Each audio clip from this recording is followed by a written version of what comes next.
आज का टॉपिक है एंजाइटी। क्या एंजाइटी पॉजिटिव ही हो सकता है? क्योंकि एंजाइटी के बारे में तो सभी लोग बताते हैं और ज्यादा से ज्यादा लोग निगेटिव एंजाइटी के बारे में ही यानी उसे एक मेंटल इलनेस के रूप में ही देखते हैं। लेकिन सही मायनों में एंजाइटी पॉजिटिव भी हो सकता है।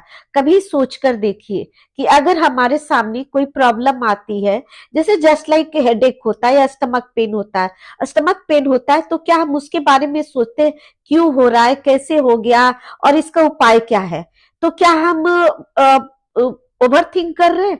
हम उसके सॉल्यूशन तक पहुंचने का प्रयास करते हैं और जब सोचते हैं उसके बारे में, तब ये भी निकल कर आता है कि उस प्रॉब्लम से फाइट करेंगे या फ्लाइट करेंगे। फाइट करना है तो हमें उसके लिए क्या करना है, यानी सॉल्यूशन क्या है। और धीरे धीरे हम उसे पॉजिटिव वे में उसे सॉल्व करने का प्रयास करते हैं। वैसे ही अगर हम अपने प्रॉब्लम के बारे में पहले नहीं सोचते तो क्या दुनिया में इतना आविष्कार होता? लोग आविष्कार के दुनिया में कदम रखते?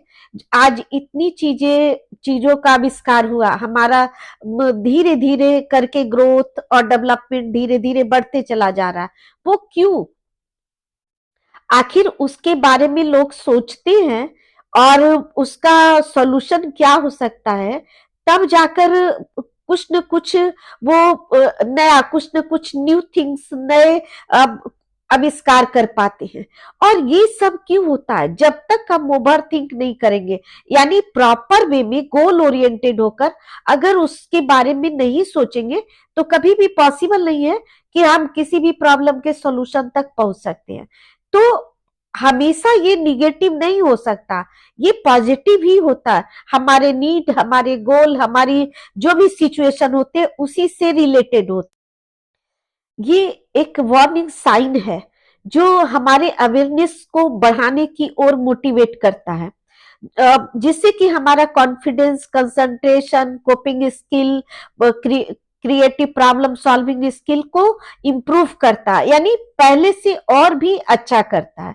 तो जब तक हम उसके बारे में अच्छी तरीके से पॉजिटिव वे में नहीं सोचते, तब तक ये चीजें हमारे अंदर नहीं आ सकती और ना तो हम अपने प्रॉब्लम को सॉल्व कर सकते। जैसे किसी ने कहा है कि what worries you master you, यानी जो परेशान करता है वो कंट्रोल करता है।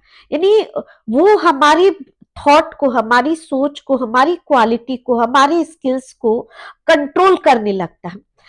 परेशान करने वाला जानता है कि हम ये हमारे गिरफ्त में आ रहा। तो जस्ट लाइक जैसे अगर आप रबड़ को देखते हैं, ठीक है, अगर परेशानी आती है तो हम इसको पकड़ के रखते हैं और सोचते हैं, जैसे अगर ये अपनी ओर खींचना चाहता है, कोई परेशान करना चाहता है, तो लोग क्या करते हैं, अपनी थॉट और निगेटिविटी से इसको छोड़ देते हैं, यानी वो करना स्टार्ट कर दिया, तो हमारी क्वालिटी वहां पर कोई काम नहीं आती। तो हमें भी अपने आप को, यानी अपनी लक्ष्य को पकड़ के रखना है, चाहे किसी भी तरह का परेशानी आ जाए, प्रॉब्लम आ जाए, हम इसे अपनी टैक्टिस, यानी अपनी पॉजिटिव एनर्जी के साथ, पॉजिटिव एंजाइटी के साथ, कि ये अपनी ओर न खींच सके, हम उसको कस के पकड़ के रखते हैं और उसको कंट्रोल करते हैं।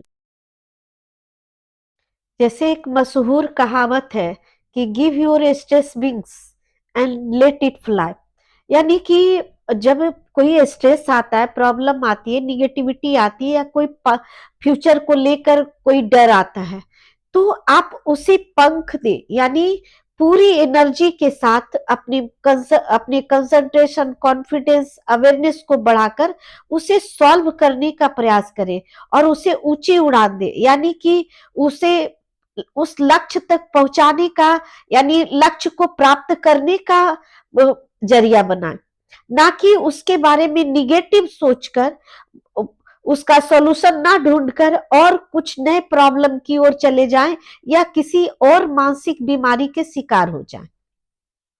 कि give your stress wings and let it fly, यानी कि जब कोई स्ट्रेस आता है, प्रॉब्लम आती है, निगेटिविटी आती है, या कोई फ्यूचर को लेकर कोई डर आता है, तो आप उसे पंख दे, यानी पूरी एनर्जी के साथ अपने कंसंट्रेशन, कॉन्फिडेंस, अवेयरनेस को बढ़ाकर उसे सॉल्व करने का प्रयास करें और उसे ऊंची उड़ान दे, यानी कि उसे उस लक्ष्य तक पहुंचाने का, यानी लक्ष्य को प्राप्त करने का जरिया बनाए, ना कि उसके बारे में निगेटिव सोचकर, उसका सॉल्यूशन ना ढूंढकर और कुछ नए प्रॉब्लम की ओर चले जाएं, या किसी और